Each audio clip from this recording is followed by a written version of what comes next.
Well, welcome everybody to our summer series of training events today.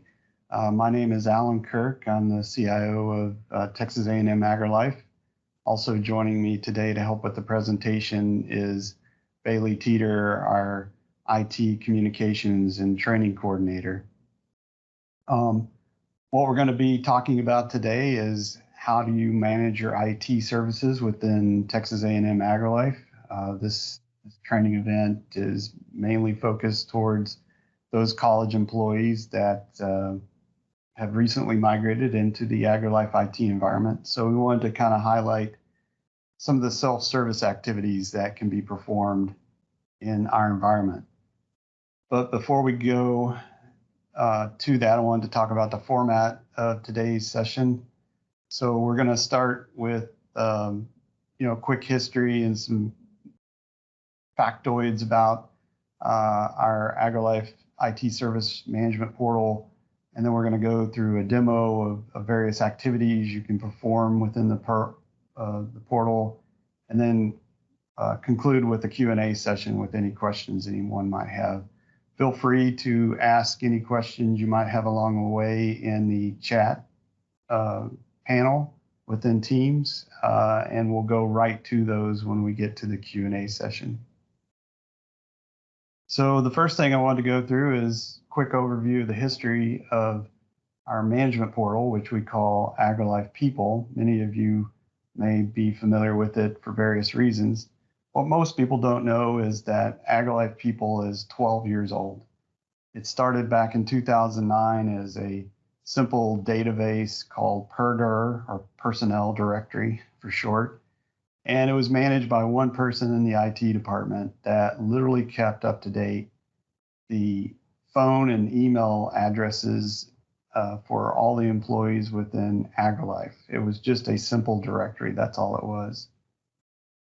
In 2009, toward the end, it was rebuilt on a new application interface. And then finally in 2011, we started calling it AgriLife People, where we started to add a lot of new features to what the portal can do for end users. Around 2012, we started adding the on and offboarding features. Every department or center in AgriLife has a designated, what we call account manager, who adds and deletes employees as they come and go in various departments and centers throughout AgriLife. Since 2012, we've continued to ramp up the features and capabilities, with the last major upgrade occurring in actually last year, as we launched a whole new upgraded version of AgriLife People, adding new services that you can self-manage. So going to the next slide, we've got just a few quick stats here we wanted to present about what's managed in the AgriLife People portal. So we've got almost 6,300 users that are managed.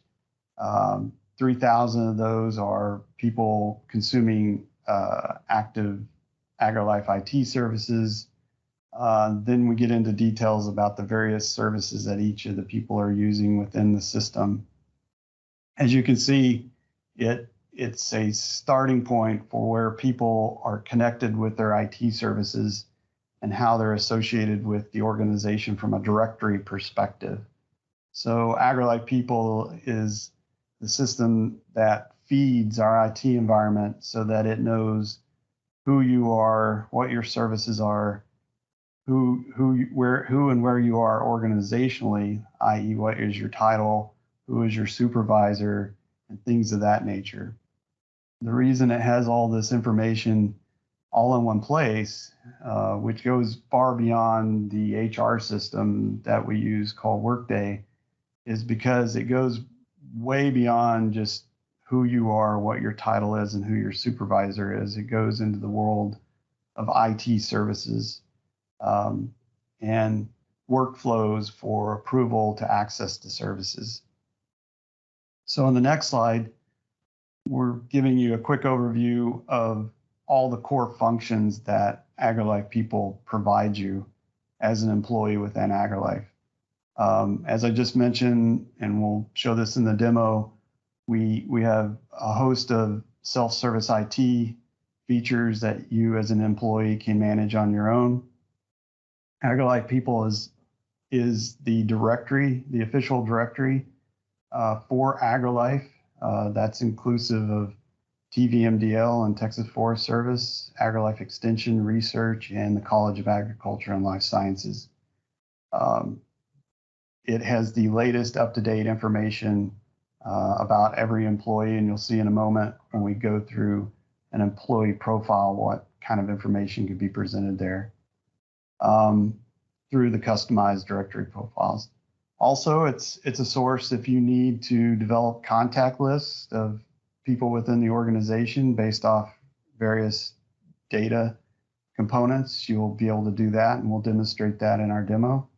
As well as it's got extensive search functions. I personally use this portal about probably 15 to 20 times a day as I'm trying to get information or contact people within the organization or find out where a person is located within the state as we're providing IT services or support to them.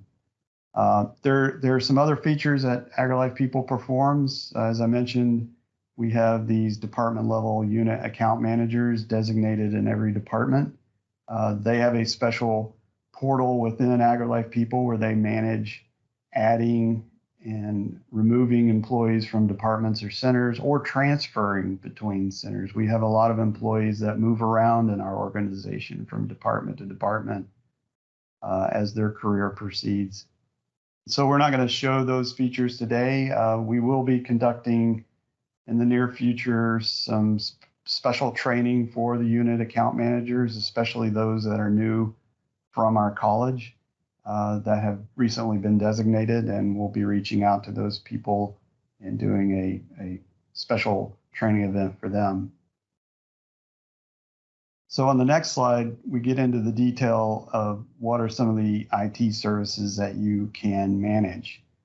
One of the most popular one is administrative access to your PC. We have a lot of researchers and people that need administrative access to their PC to update, research software or software that they're developing. And you really can't do those things without administrative access. But we're required by state and system regulations to manage who has administrative access to any system owned by the state of Texas or the organization. And AgriLife People does that for us. So as you as a user need administrative access, you'll be able to come and request that. It'll workflow through your supervisor for approval. And then finally to our information security office within IT to review the justification that you provided to make sure it meets audit standards. And once those two levels approve the access, you get it. That's usually happens within an hour, assuming your supervisor is watching their email and clicks a button, and we'll talk about that later in the demo. Also, you can manage various aspects of your email service from creating additional email aliases to requesting access to an existing shared mailbox that might be used by a group of people in your department for project purposes or business purposes. And you can also request a shared mailbox where you're starting up a new project or a new initiative and you need a mailbox that you and several people can work or share together and advertise to whatever your constituents are. For those of our employees located in our various regional centers throughout the state, like TAMU here and Bryan College Station, we have firewalls at each of those centers. And if you need access, VPN access into one of those centers, if you're a researcher perhaps in the center and you need VPN access, you can request that through AgriLife People. and receive that access pretty quickly within a matter of half an hour or less after requesting. We also have our new LMS system that the digital learning team manages in AgriLife, and various users within AgriLife need access to that D2L LMS platform. And so people that need that access can request that through AgriLife as well. Laserfish, we have a lot of people that use Laserfish in the business operations within AgriLife. Request and access to folders and privileges and things of that nature are also requested through AgriLife People via a form. We recently rolled out Microsoft Phone Service, and we are writing a module as we speak that will activate the ability for users to come in and manage certain aspects of their Microsoft Phone Service, including requesting the service to begin with, number assignments, and things of that nature. And one of the most popular ones recently is Microsoft Teams. When you need a new Microsoft team, you will come to AgriLife People and you can request a team fitting 3 of the various profiles that Microsoft has designed for educators and researchers, and we'll show that in the demo. We have people in Extension that use the Texas data application. Users are provided access to Texas data through AgriLife People. And then lastly, we have a lot of people in the organization that currently have access to manage content or websites in general within AgriLife. You can request access to an existing WordPress site through AgriLife People and get access to that after approvals to be able to manage content within that. So there's a whole host of services that we provide where users can manage their various IT services and aspects of those services. So with that, we'll jump into the demo. I'll give Bailey a moment to switch to her AgriLife People view in her browser.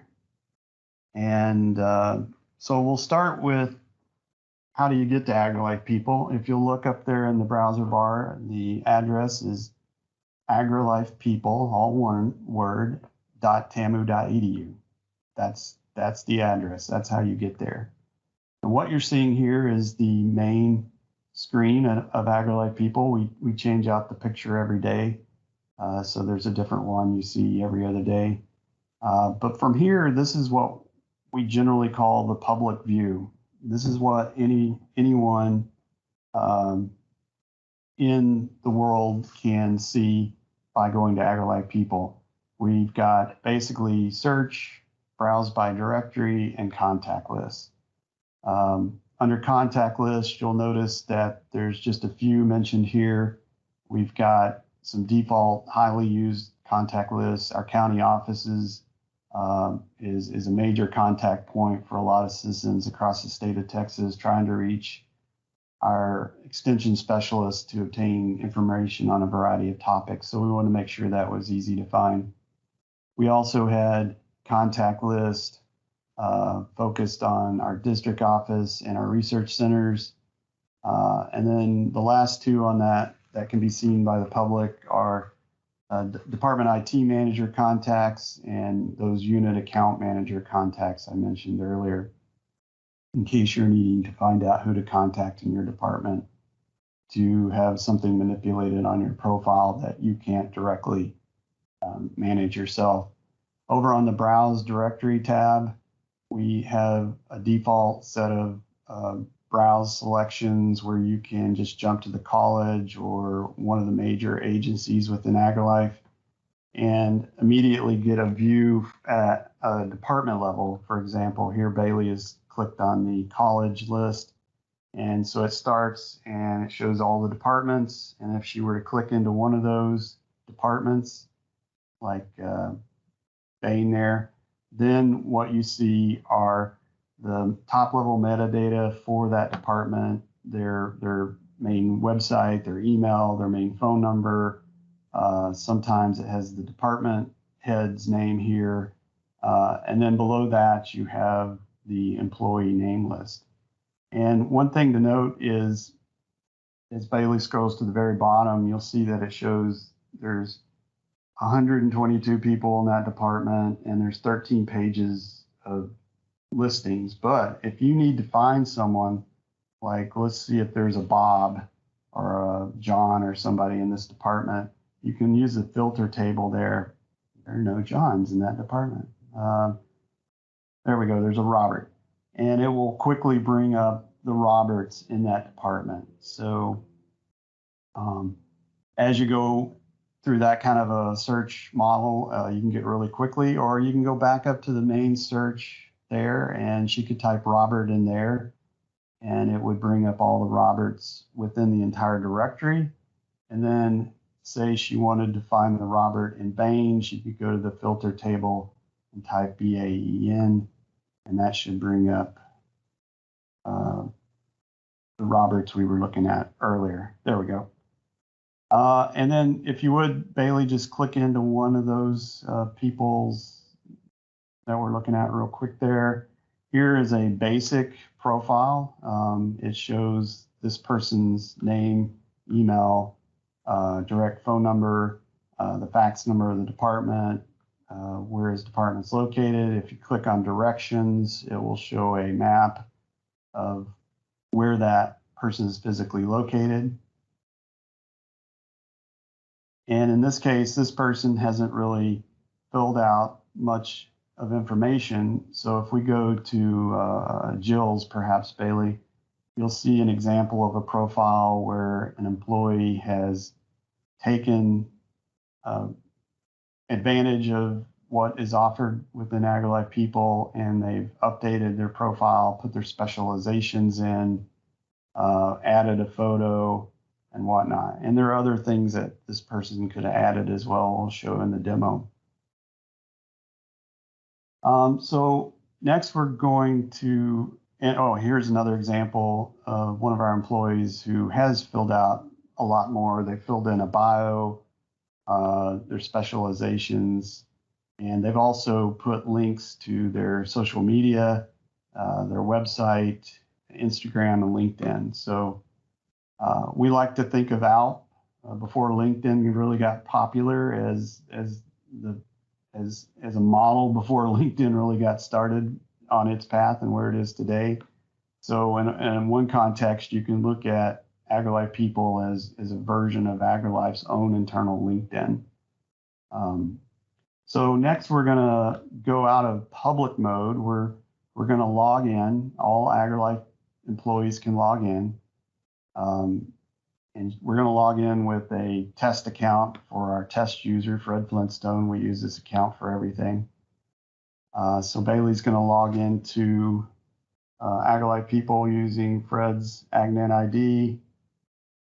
She's going to go through the Duo prompt, which actually goes to my phone, so I'm going to approve it. And that should log her in here pretty quickly. And here we go. So Fred's logged in. This is what you would see when you log in. It default sends you to a tab called Your AgriLife People. And it gives you a preview of different things you can jump into from your contact details, your directory profile, position info, active IT services. So under contact details, we've got where you can set your preferred name, set your prefix, change your phone numbers, your fax numbers, update your physical address. And soon we're going to be updating this along with the phone service module we're adding, where you'll actually be able to put in much more detailed location information, which won't be public necessarily in the public directory, but we need it for E911 coordination with the phone service. So this will soon update with a little bit more data. Under directory profile, under here we get the ability for you to add other data to your profile, such as a photo, your website, your CV resume, Facebook, Instagram, LinkedIn, Twitter account infos, along with additional profile detail like specializations. So if you're a researcher or a specialist in a certain area, you can start to type in keywords. Some of those will pop up automatically as people have already created a whole host of specializations in the database within AgriLife People. So if you put in entomology or something like that, it's likely that different types of things related to entomology will come up. And then you can just select it rather than having to type out the whole phrase. You've also got your general bio tab where you can put in, using an HTML editor, your general bio. If you're a researcher, you can put in information about what kind of research you're conducting, basically building a really nice profile overall of your role within the organization, honors, publications, and things of that nature. And you can maintain all of that yourself. Any of those fields you choose not to use will not be published. They just won't be published at all. But if you do add something, you'll be able to see it in the profile. And if Bailey hits the view there, it gives a view of what a person would see if they clicked on your profile. In this case, she just added the specializations, put in crane operator as a general bio, which if you're a Fred Flintstone fan, you know he was, and the location and the directions to his building are all there. So that's a good example of what you can do with your contact and your directory profile. And then under position info, I believe that just shows what was input by your unit account manager, which shows in there, as Bailey highlights, who that was or who your department account managers are. And this information here cannot be changed. You can't change your department. You can't change who you're ad locked to, and you can't change your start dates and things of that nature. It's just there to show you what is currently in the system. And if you have a need to change that, you would click on one of the names and you could get their contact info and then let them know something needs to be updated.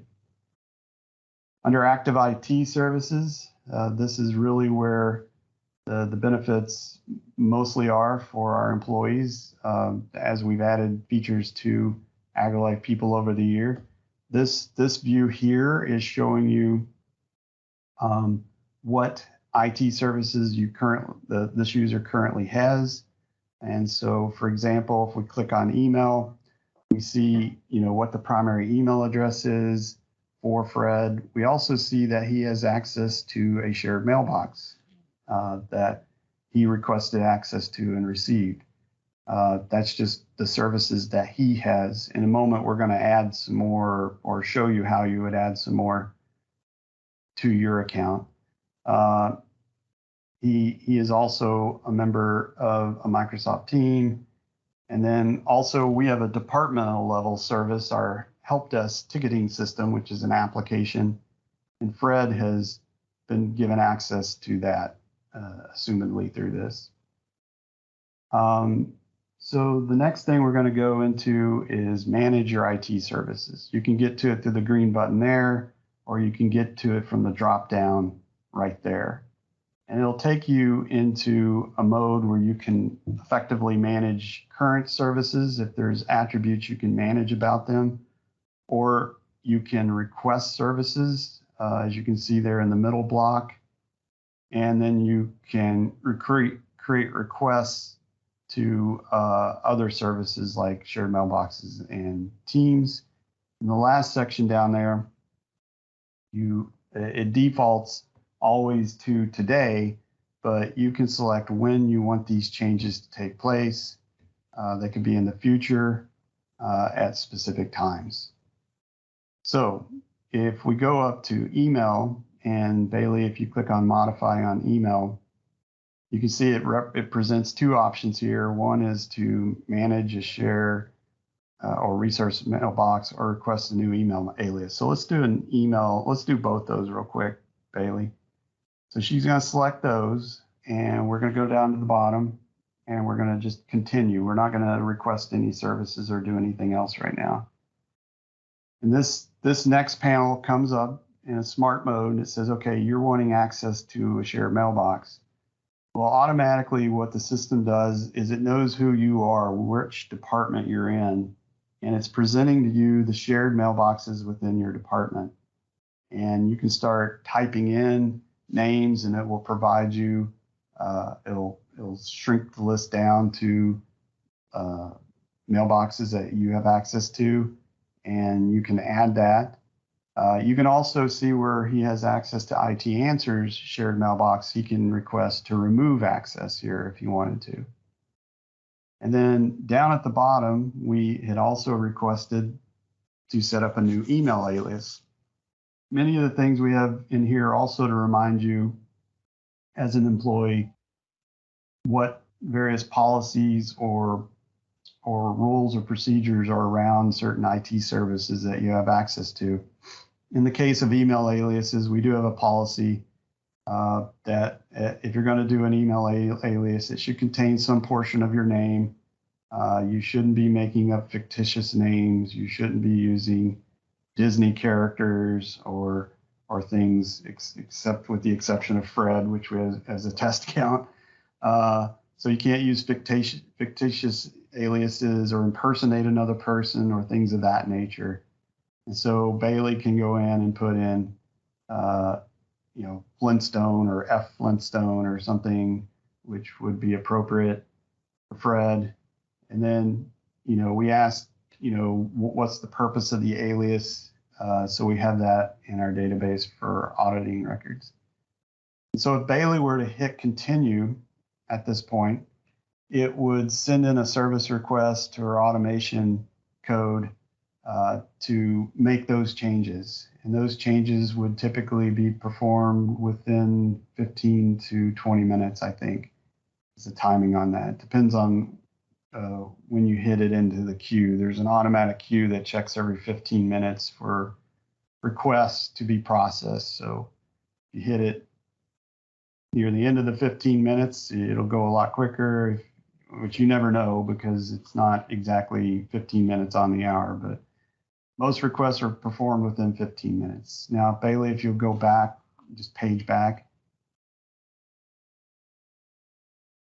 and we'll uncheck those in the email. And we're going to do a request for administrative PC access.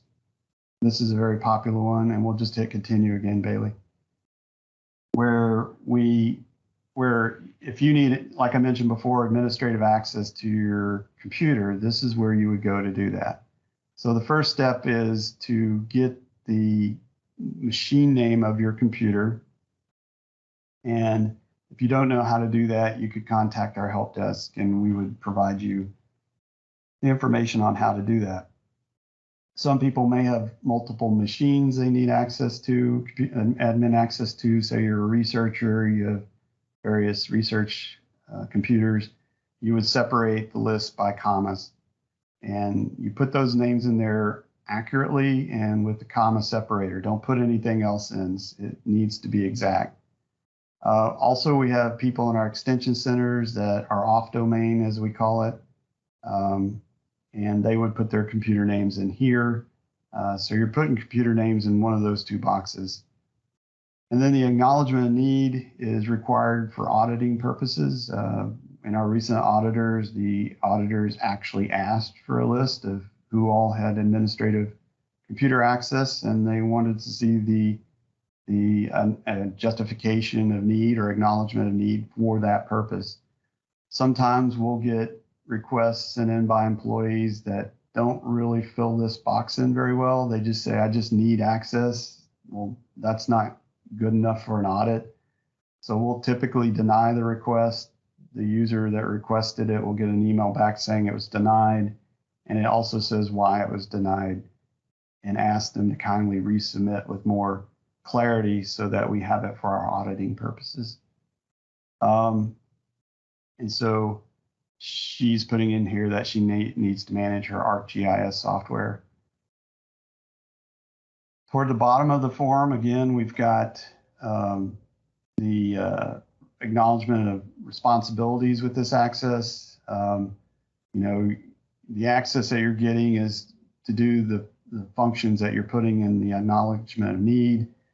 You're basically, by clicking on these acknowledgements, signifying that you're not going to reverse any management controls or security or encryptions or anything of these nature that keep your computer system safe from things like ransomware and hackers. And so this is just your acknowledgement that you understand these things need to be maintained and shouldn't be altered in any way. And then you hit continue. And again, this will go to your supervisor in an email with a button that they'll receive in the email and they'll see your request for which computers and what your justification was. And then they hit the button to approve or deny your request. If they approve it, it comes to our information security office. We see the same information you input. And then if it all looks good to us and good for an audit, we go ahead and approve it. We probably deny 1 out of 100 on average. And usually that's because people didn't fill in the acknowledgement of need correctly with enough data, or we see that they input the computer names wrong and it's not going to work even if we approve it. So sometimes we'll pitch it back and say, hey, I think your computer name is inaccurate. You need to go back and check on that and resubmit again. But if you put in everything in right and it gets approved, usually that's within 30 minutes. If your supervisor sees the email, and we're usually looking at them at all times of the day and night and weekends to approve them and push them through. I think I approved 4 this weekend that various college employees submitted, and I don't know how long they waited overall because we don't know when the supervisor approves, but generally speaking, it's pretty quick from us. The supervisor hop is usually where it gets delayed sometimes. But that's how easy it is to get administrative access. After it's approved, you will get an email letting you know it's been set up, and it gives you your new administrative access account. Usually it's in the form of your first name dot last name dot A. And that's what you would log into your computer to do whatever it is you needed the administrative access for. While you're in as with administrative access, you really don't have access to Office 365. You only have administrative access to that computer or computers that you needed administrative access to. You don't have access to anything else administratively. You really don't have access to other services at that time when you're logged in. You can only manipulate things on that computer from an administrative component.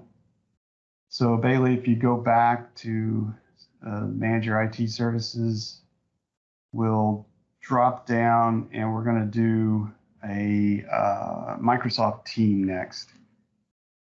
So this is how, if you need a team for a project purpose or a class purpose, how you would request a team.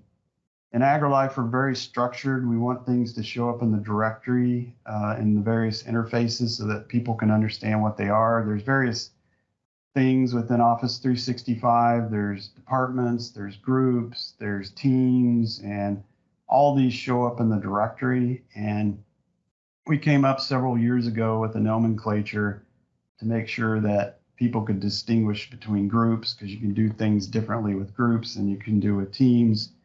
So all of our teams are prefixed with the team dash component, so that when they show up in the directory, everybody knows, hey, that's a Microsoft team, that's not a Microsoft group.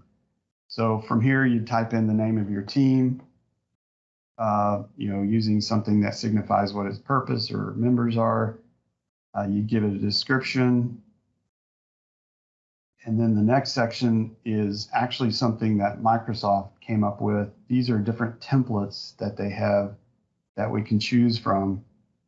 There's class. So if you're a teacher and you're teaching students and you're going to be using the team to interact with students, you probably want to pick this because it sets up a special template of tabs and things in your team that are conducive to interacting with students. So like the class notebook application and some of the other applications that you can add to teams are automatically added into that team. So you don't have to go do it manually later. The next one is like professional learning communities. It's, again, educators working with a professional community. It's like another layer beyond just working with students. It's working with professionals and students all together. And then the last one is standard, which is probably the most utilized template within the organization, where you're working with work groups of people in a project, or you're working with your department team, or certain types of office groups are working together as teams in Microsoft Teams. Automatically, when you request a team, you are one of the owners, but you can add other owners. Owners have the ability to add and modify members and to review various aspects of the team during its lifetime. The next section for allow non-member access is basically enabling your team to work with people outside of AgriLife. So if you see you're going to have a team and you're going to add someone that is not an AgriLife employee, just look at it from that perspective, i.e. they're not in the college, you're not in any of the AgriLife agencies, but say there's some other college within TAMU. Well, that is a non-member or an external person from Microsoft Teams perspective. Or if it's just somebody out in the community or someone with another organization somewhere else in the world, if you're going to have a team and you want external people beyond AgriLife, you need to click yes. It's very important that you do that early on because your team mode can't be switched after the team is created. And then again, we ask for justification for the team. Many people don't know this, but the Microsoft 365 environment is not an unlimited environment. There are ceilings on certain things, like how much, for example, in OneDrive, by default, you only have 5 terabytes of space, each user. Well, in Microsoft 365, each tenant, which is in our case owned by AgriLife, can only host so many teams. So we need to be able to track how many teams we have, manage who created them and for what purpose. We had an employee ask the other day why when they're on the TAMU tenant creating teams, that they can just go willy-nilly create teams from the Microsoft Teams app, whereas in AgriLife, you have to go through AgriLife People to create a teams. And the answer I gave that person is because we're a little further down the road than TAMU is with management operations of a tenant, and we realize that there are ceilings and things that have to be managed. And if you're just letting your users go create thousands of teams every day, some morning you're going to wake up and nobody can create any teams because nobody was managing how many teams were being created and why.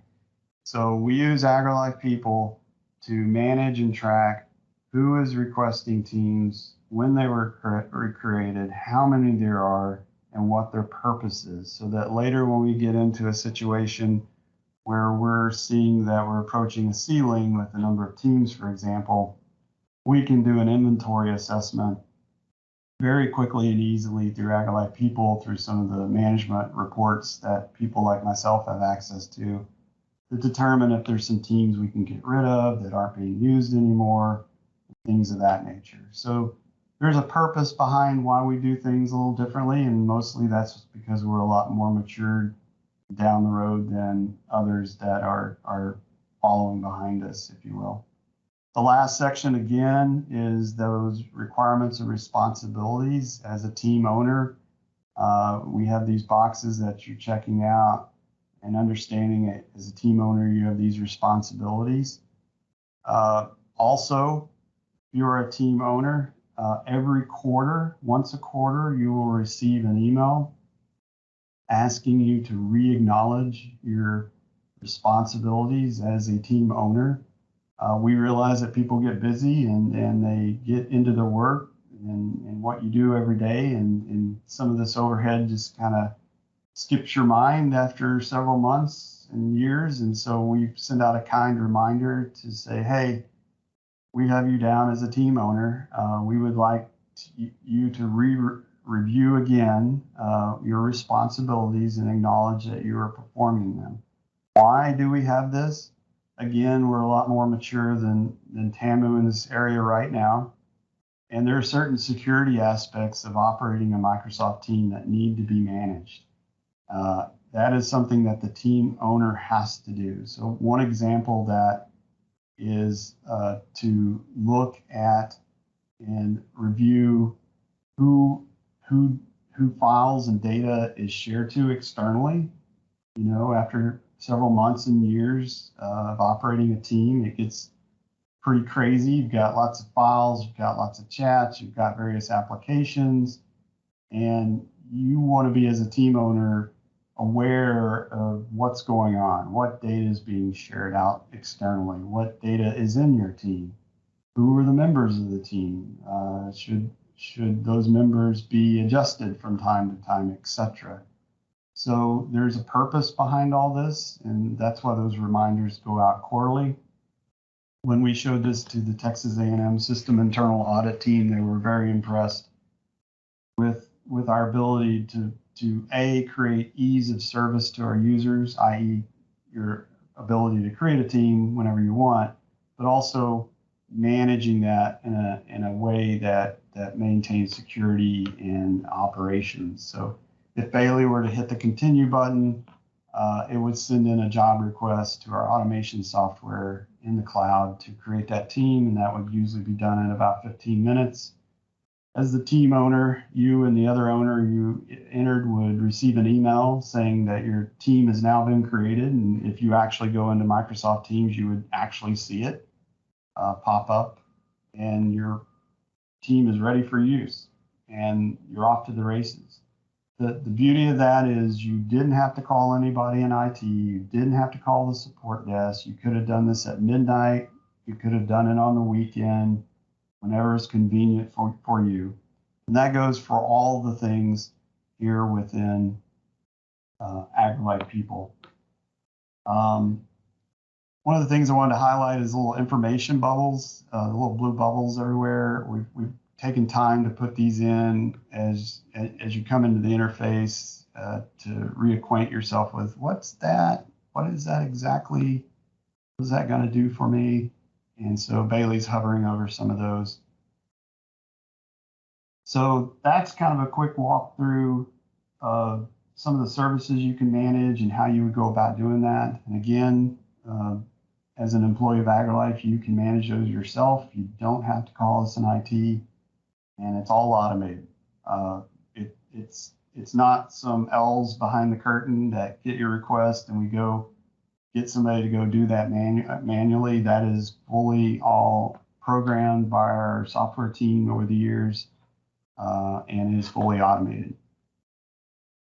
So the next section I wanted to jump into is Contactless. So as we mentioned earlier, there were some default lists, and there's some that were exposed to the public, but there's some that were not. And so the section Bailey's in right now are not publicly exposed, but if she clicks on people by unit, for example, it will show a list of the various units, departments, if you will, within the department. And not only can you view the list, but you can download an Excel or a PDF version of the list to your local computer.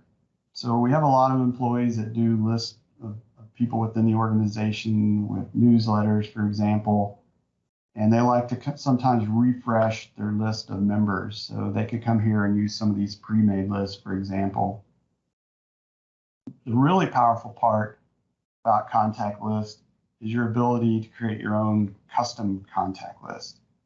And here you can create your own, and you can also share list with other AgriLife employees. In this case, in the middle section, you can see that Bailey had shared contact list she created with Fred, and she called that contact list IT contacts, and she shared it with Fred. So Fred can view it. He can look at the criteria of the list, like what were the filters used to create that list. So it was based off a position role of information technology, or a position title that contains the word information technology, or a unit that contains. So these are the filters that Bailey used to create that list. And then the columns of data she asked for to be in the list when it was built. So Fred can see all that, and he can download a copy of it with the Excel button, but he can't manipulate it because it's not his list, but it's a list that Bailey created.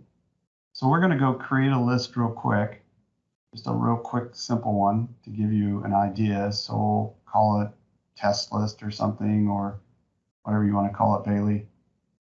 So give your list a good name, give it a description, and then below that you can determine whether you're going to share it or if it's just for you or certain people or a group of people, or make this a community list to all AgriLife People users. I think we've done a few of those in the past. But from here you can select what fields and the fields to include, what fields you want to include in the list. And Bailey just used all the select all fields. Or you may just want a specific set of fields that you can choose from. The next section, oh yeah, and at least 3 fields must be included to build a list, because it really doesn't make sense to just have a list with less than 3. The next is the search criteria, and this is where you kind of program in the filter for your list. Because right now, if she hits save, it would build a list of basically everybody in the entire directory. So what we want to do is limit our list, and let's say in this case we want to limit it to College Station. So she's going to say the city located in. It's either an exact match or it contains college, and she's doing an exact match. And then we're going to add another rule, and we're going to say, let's do position title contains information technology or something, Bailey. So basically this will be a list where we're getting all the IT people in College Station, but nobody outside of College Station. All right, so she's going to hit save on that. And it created. Now we're going to view it.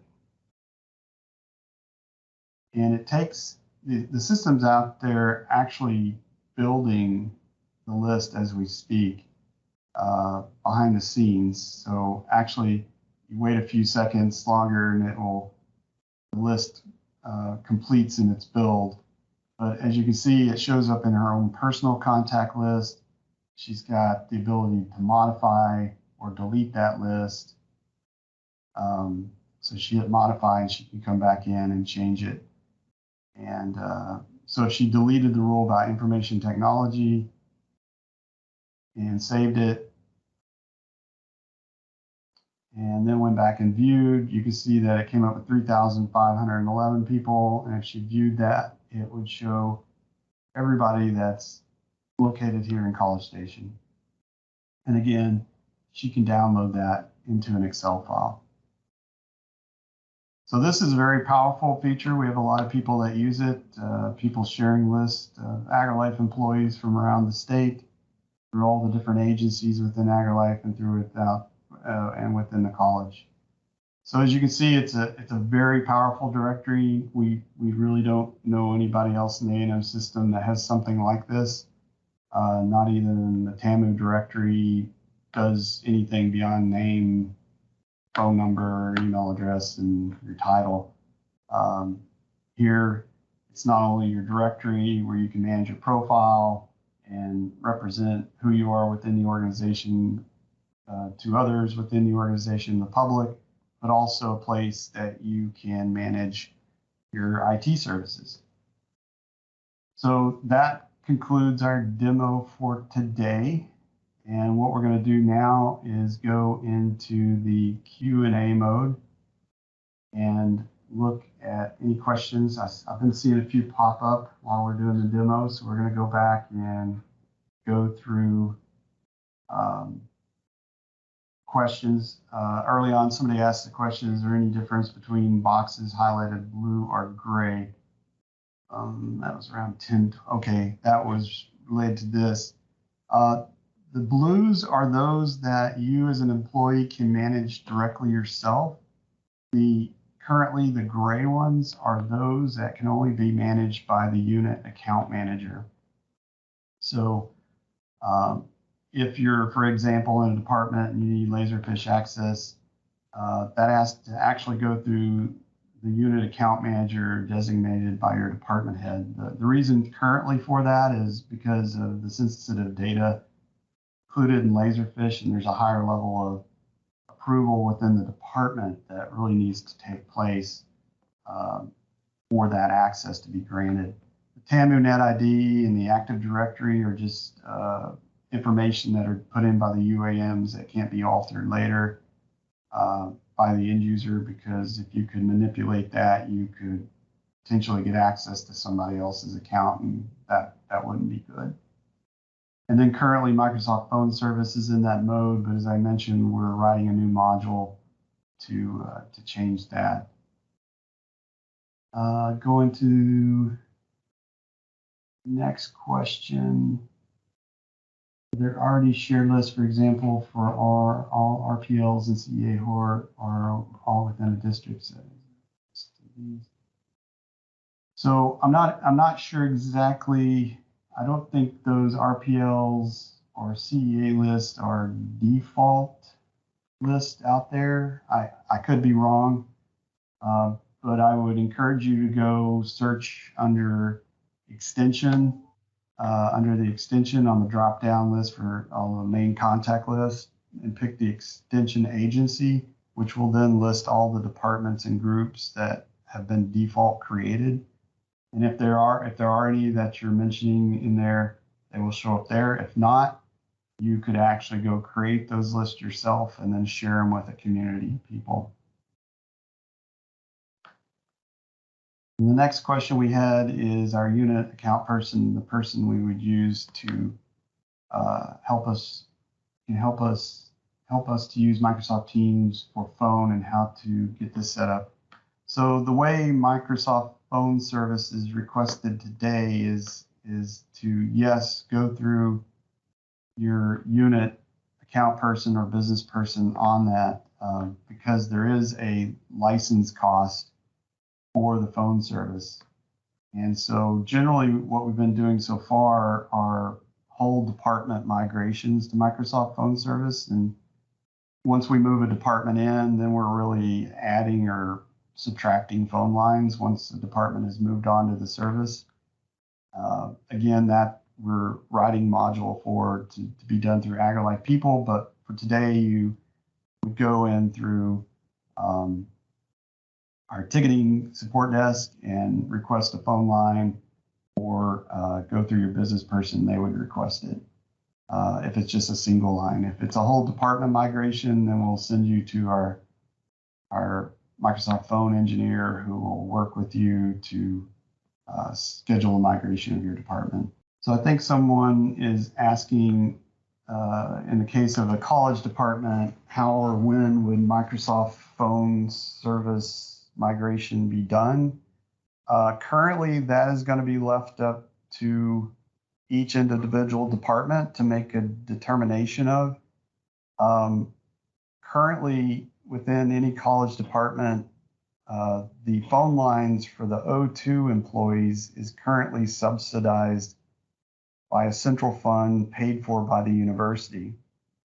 However, the '06 and '07 ad-lock phone lines are not paid for by the university. So each department is paying for some amount of phone lines right now, and they're paying about 3.8 times the cost that Microsoft phone service costs to use. So I've worked with several department heads in the last couple of months, and we've had discussions on how many '06, '07 phone lines they have, and I've done cost analysis for them to show them what it would cost, and yeah, it's 3.8 times less.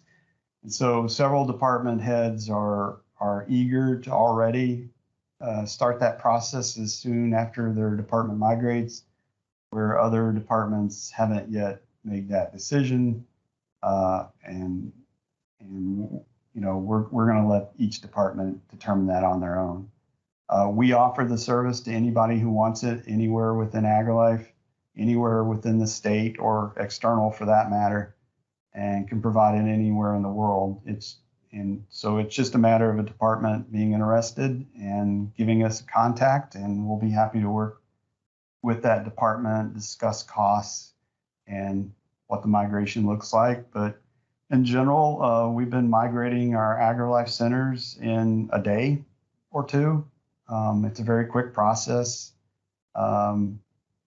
that we go through. There's a little pre-work with a spreadsheet and getting some data and assigning phone lines to users and things of that nature. But all in all, it usually happens within a day. Quick cutover. Bailey has put up a link there to more about our Microsoft phone service and how one would request service. So do we have any other questions? Does anybody have any other? We're about 4 minutes till the hour. I want to respect everybody's time.